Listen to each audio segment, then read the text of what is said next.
Lo pasti sering ngalamin mesin yang tiba-tiba ngadat kan? Udah di set, tapi tetap aja gangguan. Gimana sih caranya supaya mesin lo tetap happy? Ternyata, masalahnya bisa jadi dari performance matrix yang gak tepat. Performance matrix itu apa sih? Itu adalah ukuran untuk melihat gimana performa mesin kita, kayak kecepatan, efisiensi, dan waktu kerja.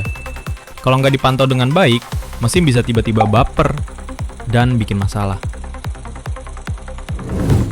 Contoh matriks kayak availability, NTBF, NTTR, utilization, fuel consumption, dan banyak lagi yang bisa bantu lu pantau performa mesin. Scheduled versus unscheduled downtime, PM compliance, dan target versus actual performance itu juga penting.